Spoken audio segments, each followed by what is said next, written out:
ದೇವರಿಗೆ ಮಹಿಮೆ ಉಂಟಾಗಲಿ. 1 ಕೊರಿಂಥಿಯರ್ 9:16 ನನ್ನ ಸುವಾರ್ತೆಯನ್ನು ಸಾರಿದರೂ ಹೊಗಳಿಕೊಳ್ಳುವುದಕ್ಕೆ ನನಗೇನು ಆಸ್ಪದವಿಲ್ಲ, ಸಾರಲೇಬೇಕೆಂಬ ನಿರ್ಬಂಧ ನನಗುಂಟು. ಅಂದರೆ ಯೇಸುಸ್ವಾಮಿನ ನಂಬಿದ ತಕ್ಷಣ ಸ್ವಭಾವ ಬದಲಾಗುತ್ತೆ. ಏನಂದರೆ ಮೊದಲು ಇವಾಗ ಪ್ರಪಂಚದಲ್ಲಿರೋರೆಲ್ಲ ನಾನು ಚೆನ್ನಾಗಿರಬೇಕು, ಬೇರೆಯವ್ರಿಗಿನ ಅದು ಇವಾಗಂತೂ ದಾಸ್ತಿ ಆಗಿಬಿಟ್ಟಿದೆ. ಬೇರೆಯವರು ರಿಲೇಷನ್ನಲ್ಲಿ ಎಲ್ಲರಿಗಿನ್ನ ನಾನು ಮನೆ ಚೆನ್ನಾಗಿ ಮಾಡಬೇಕು, ಕಾರ್ ಮಾಡ್ಕೋಬೇಕು, ಯಾಕಂದರೆ ಈಗೋ ಪ್ರಾಬ್ಲಮ್, ಅವ್ರಿಗಿನ್ನ ನಾನು ಚೆನ್ನಾಗಿರಬೇಕು ಅಂತ. ಇದು ಸ್ವಭಾವಗಳು ಇನ್ನೂ ಬರ್ತಾ ಈ ಸೈತಾನ ಸ್ವಭಾವಗಳು ಇನ್ನೂ ಅಧಿಕವಾಗ್ತಾ ಇದೆ. ಚೆನ್ನಾಗಿದ್ದವರು ರಿಲೇಷನ್ಗಳಿಗೆ ಸ್ವಲ್ಪ ಸಪೋರ್ಟ್ ಮಾಡಿ ಅವ್ರಿಗೆ ಮೇಲಕ್ಕೆ ತಾಗ್ಯಾನ, ಬುದ್ಧಿ ಹೇಳಿ ಚೆನ್ನಾಗಿರಪ್ಪ ಅಂತೇಳಿ ಅವರಿಗೆ ಒಳ್ಳೆ ದಾರಿ ನಡೆಸೋಣ, ಈ ಸ್ವಭಾವ ಎಲ್ಲ ಇಲ್ಲ, ರಿಲೇಷನ್ನಲ್ಲೇ ಇಲ್ಲ. ಆದರೆ ಯೇಸು ಸ್ವಾಮಿನ ನಂಬಿದ ತಕ್ಷಣ, ರಕ್ಷಣೆ ಹೊಂದಿದ ತಕ್ಷಣ ಆತ್ಮ ಭಾರ ಅನ್ನೋದು ಉಂಟಾಗುತ್ತೆ. ಯಾಕಂದರೆ ಅವರೆಲ್ಲ ನರಕಕ್ಕೆ ಹೋಗ್ತಾ ಇದ್ದಾರೆ, ಅವ್ರನ್ನ ಹೇಗಾದ್ರೂ ಮಾಡಿ ಬಿಡಿಸ್ಬೇಕು ಅಂತ. ಒಂದು ಉದಾಹರಣೆ ಹೇಳ್ಬೇಕಂದ್ರೆ, ರನ್ನಿಂಗ್ ರೇಸ್ ಬಿಡ್ತಾರೆ.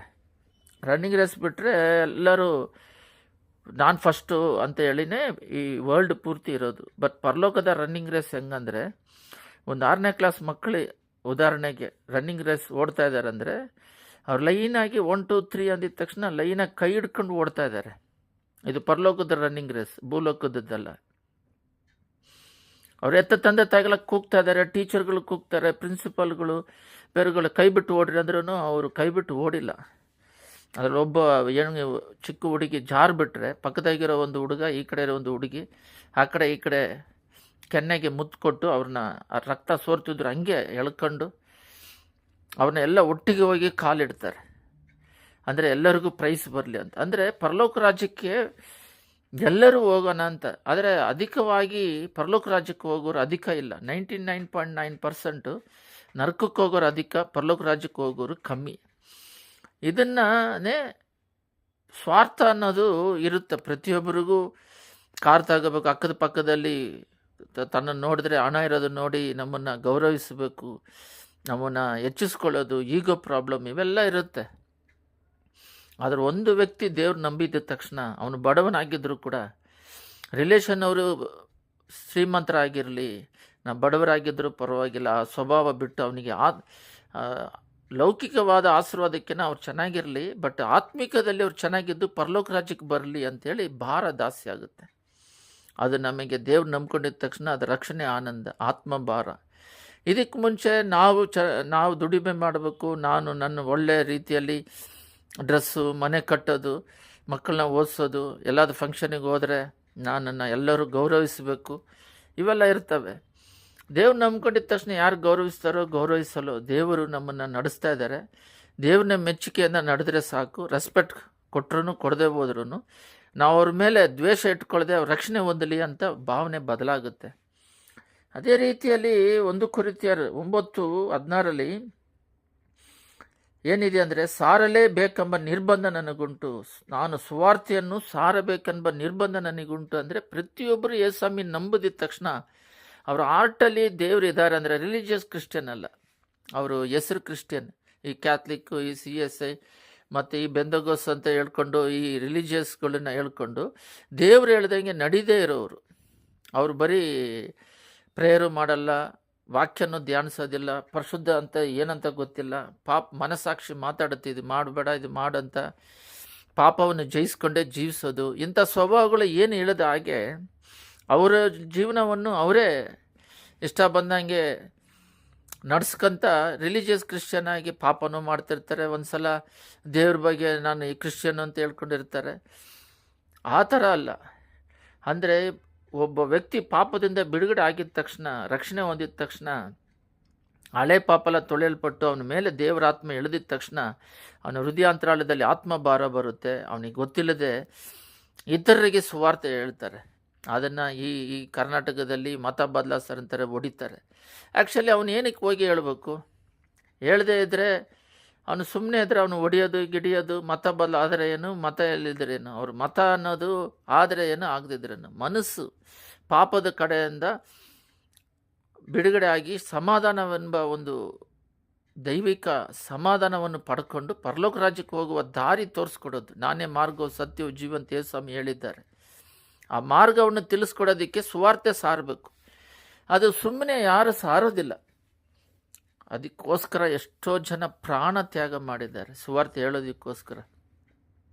ಈ ಮಿಷನರಿಗಳಂತೇಳಿ ಹೊರದೇಶದಿಂದ ಬಂದು ಅವರ ಚೆನ್ನಾಗಿ ಒಂದು ದೊಡ್ಡ ದೊಡ್ಡ ರಾಜರ ಮಕ್ಕಳುಗಳು ಮತ್ತು ದೊಡ್ಡ ದೊಡ್ಡ ಓದಿರೋರು ಆಫ್ರಿಕಾ ಖಂಡಕ್ಕೆಲ್ಲ ಹೋಗಿ ಆ ಸಾಕ್ಷಿ ಬುಕ್ಕುಗಳೆಲ್ಲ ಓದಿದ್ರೆ ಆ ಸಾಕ್ಷಿ ಪ್ರಾರಂಭದಲ್ಲಿ ರಕ್ಷಣೆ ಹೊಂದಿದಾಗ ಆ ಬುಕ್ಕುಗಳು ಓದೇ ನಾವು ಬಲಪಟ್ಟಿದ್ದು.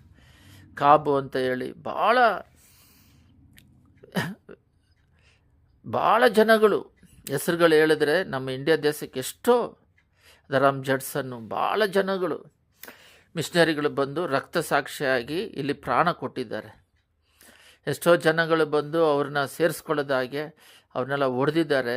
ವಿಲಿಯಂ ಕೇರಿನೆಲ್ಲ ಅವ್ರ ಮಗನ ಊತಾಕ್ಬಿಟ್ಟು ಮಣ್ಣಾಕಿ, ಆದರೂ ಇವರು ಪ್ರೀತಿ ತೋರಿಸಿ ಅವರ ಆತ್ಮಗಳನ್ನ ಆದಾಯ ಮಾಡಿದ್ದಾರೆ. ಅವರು ಬಿತ್ತಿರೋ ಬೀಜದಿಂದನೇ ನಾವೆಲ್ಲ ಇವಾಗ ಎಷ್ಟೋ ಜನ ಕ್ರೈಸ್ತರಾಗಿದ್ದೇವೆ.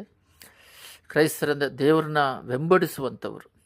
ಕ್ರೈಸ್ತರಂತ ಹೇಳೋದಕ್ಕಿಂತ ದೇವ್ರನ್ನ ಫಾಲೋವರ್ ಆಫ್ ಜೀಸಸ್, ದೇವ್ರನ್ನ ವೆಂಬಡಿಸುವವರಾಗಿ ಇದ್ದಾರೆ.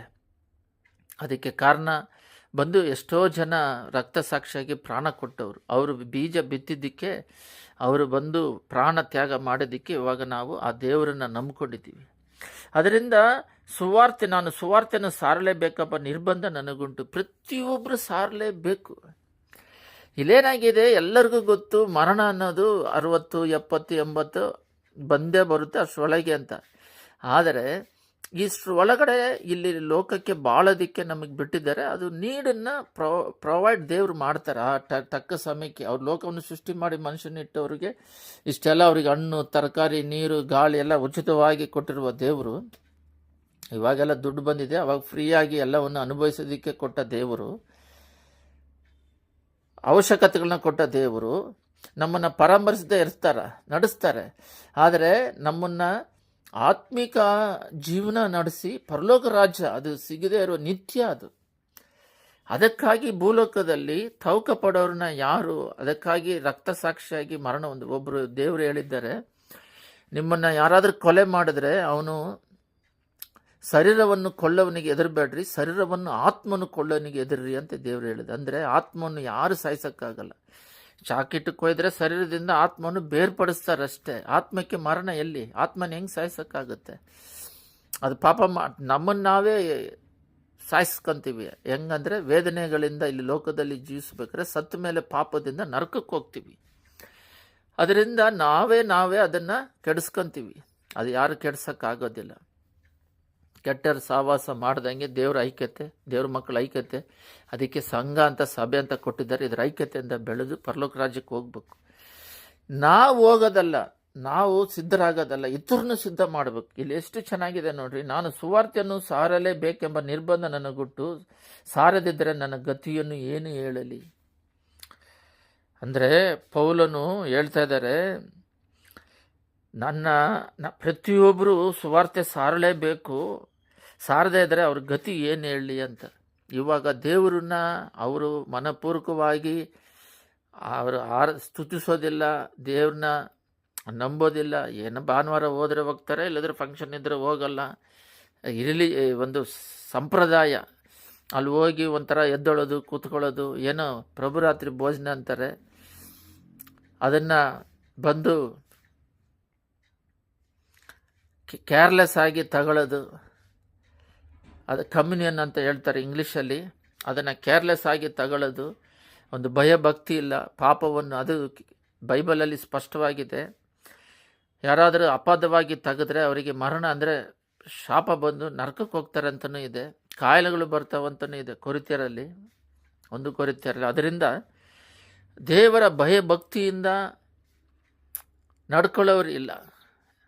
ಆದರೆ ಇಲ್ಲಿ 2ನೇ ಸ್ಟೆಪ್ಪಿಗೆ ಹೋಗ್ಬೇಕು. ನಾವು ಪರಿಪೂರ್ಣವಾಗಿ ಪಾಪದಿಂದ ಬಿಡುಗಡೆ ಹೊಂದಿ, ನಾವು ಸಂಪೂರ್ಣವಾಗಿ ದೇವರ ನಿಶ್ಚಿತ ನಮ್ಮ ಪಾಪವನ್ನು ಕ್ಷಮಿಸಿದ್ದಾರೆ ಅಂತ ನಿಶ್ಚಿತ ನಮ್ಮ ಮೇಲೆ ಬಂದ ಮೇಲೆ ನಮ್ಮ ಮೇಲೆ ಒಂದು ಅಭಿಷೇಕ, ಪರಿಶುದ್ಧಾತ್ಮ ನಮ್ಮಲ್ಲಿರೋದು ಗೊತ್ತಾಗುತ್ತೆ.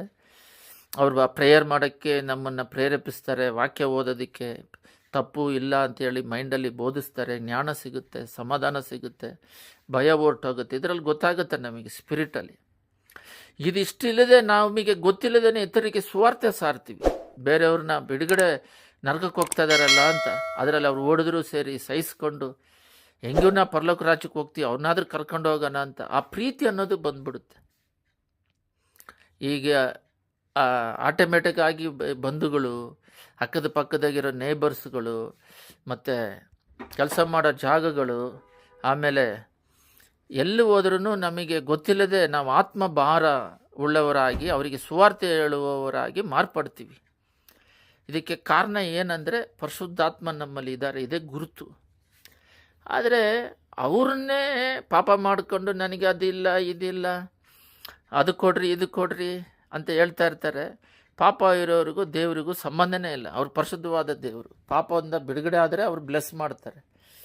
ಆದರೆ ಇದರಿಂದ ಅವರು ಎಲ್ಲಿ ಅದರಿಂದ ಬಿಡುಗಡೆ ಹೊಂದಿ ಸುವಾರ್ತೆ ಹೇಳುವ ಭಾರ ಯಾರಲ್ಲಿ ಬರುತ್ತೋ ಅವರೇ ಪರಿಶುದ್ಧಾತ್ಮ ಅವರಲ್ಲಿ ಇದ್ದಾರೆ ಅಂತ ಅರ್ಥ. ಅವರು ಪರಿಶುದ್ಧಾತ್ಮ ಅವರಲ್ಲಿ ಇದ್ದಾರೆ ಅಂತ ಅನ್ನೋದಕ್ಕೆ ಇದು ಒಂದೇ ಕಾರಣ. ಅದರಿಂದ ನಾವು ಒಂದೊಂದು ವಾಕ್ಯವನ್ನು ಓದಿ ಪ್ರಾರ್ಥನೆ ಮಾಡೋಣ. ನೀನು ಹೋಗು, ಯೇಸು ಪ್ರಭು ಅನೇನಿಗೆ ಹೇಳ್ತಾನೆ, ಅಲ್ಲಿ ಸೌಲನು ಇರ್ತಾನೆ, ಅವನಿಗೆ ಸುವಾರ್ತೆ ಹೇಳೋದಕ್ಕೆ ನೀನು ಹೋಗು, ಆ ಮನುಷ್ಯನು ಅನ್ಯ ಜನರಿಗೆ, ಅರಸುಗಳಿಗೂ ಇಸ್ರೇಲಿಯರೆಲ್ಲರಿಗೂ ನನ್ನ ಹೆಸರನ್ನು ತಿಳಿಸುವುದಕ್ಕಾಗಿ ನಾನು ಆರಿಸಿಕೊಂಡ ಸಾಧನವಾಗಿದ್ದಾನೆ. ಒಬ್ಬೊಬ್ಬರನ್ನ ದೇವರೇ ಪ್ರತ್ಯೇಕ ಮಾಡಿ ಆರಿಸಿಕೊಳ್ತಾರೆ. ಈ ಸೌಲೆ ಪೌಲ ಆಗೋದು.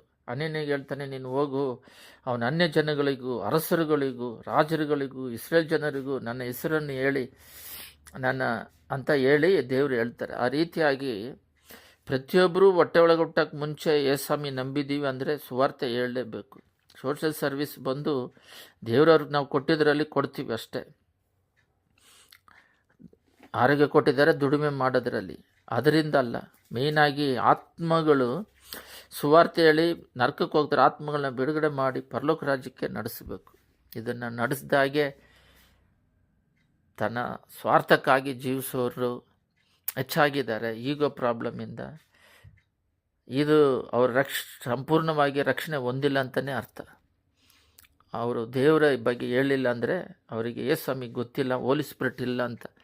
ಆಟೋಮೆಟಿಕ್ ಆಗಿ ಅವರು ಸುವಾರ್ತೆ ಹೇಳ್ತಾರೆ ಅಂದರೆ ದೇವರವ್ರನ್ನ ಎಷ್ಟೋ ದೊಡ್ಡ ಕೆಲಸಗಳು ಮಾಡ್ಕೊಂಡು ಬಿಟ್ಟು ಬಂದು ಸುವಾರ್ತೆ ಹೇಳಿ ರಕ್ತ ಸಾಕ್ಷಿಯಾಗಿ ಮರಣ ಹೊಂದಿದ್ದಾರೆ.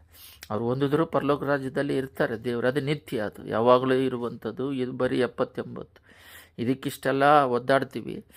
ಬಟ್ ಅಲ್ಲಿ ಇದು ಯುಗ ಕಾಲ ದೇವ್ರ ಜೊತೆ ಇರೋದಕ್ಕಾಗಿ ಪ್ರಯಾಸ ಪಡೋದಿಲ್ಲ. ನಾವು ಸಿದ್ಧರಾಗಬೇಕು, ಇತರನ್ನ ಸಿದ್ಧ ಮಾಡಬೇಕು. ನಾವು ಲೋಕದಿಂದ ಏನು ತಗೊಂಡು ಹೋಗಲ್ಲ. ನಾವು ಪರಲೋಕ ರಾಜ್ಯಕ್ಕೆ ಹೋದಾಗ ನಾವು ಸಂಪಾದನೆ ಮಾಡಿರೋ ಆತ್ಮಗಳು ಮಾತ್ರನೇ ಅಲ್ಲಿ ಬರೋದು, ಭೂಲೋಕದಿಂದ ಏನೂ ಬರೋದಿಲ್ಲ. ಪ್ರಾರ್ಥನೆ ಮಾಡೋಣ.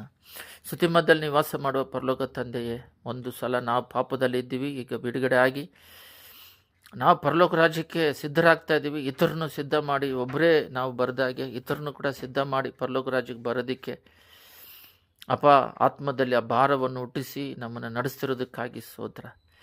ಯೇಸುವೇ ಅಪ್ಪ, ಇದು ಇನ್ನೂ ಹೆಚ್ಚಾಗಿ ಬೆಳೀತಾ ಇದ್ದು ಇನ್ನೂ ಸುವಾರ್ತೆ ಹೇಳೋದಕ್ಕೆ ಸಹಾಯ ಮಾಡ್ತಿರೋದಕ್ಕಾಗಿ ಸ್ತೋತ್ರ. ಈ ರೀತಿ ಸ್ವಭಾವಗಳು, ಪರಿಶುದ್ಧಾತ್ಮನ ಸ್ವಭಾವಗಳಿಂದ ಬಾಳೋದಕ್ಕೆ ಇದನ್ನೆಲ್ಲ ನೀವು ತೋರಿಸ್ಕೊಟ್ಟು ಹೇಳ್ಕೊಟ್ಟೋದಕ್ಕಾಗಿ, ನಿನ್ನ ಮಾರ್ಗದಲ್ಲಿ ನಡೆಯೋದಕ್ಕೆ ಆತ್ಮ ಭಾರವನ್ನು ಕೊಟ್ಟು ಸುವಾರ್ತೆ ಹರಡೋದಕ್ಕೆ ನಮ್ಮನ್ನೆಲ್ಲ ನೇಮಿಸ್ಕೊಂಡೋದಕ್ಕಾಗಿ ಸ್ತೋತ್ರ. ಯೇಸುವಿನ ನಾಮದಲ್ಲಿ ಬೇಡುತ್ತಿದ್ದೇವೆ ತಂದೆ, ಆಮೇನ್.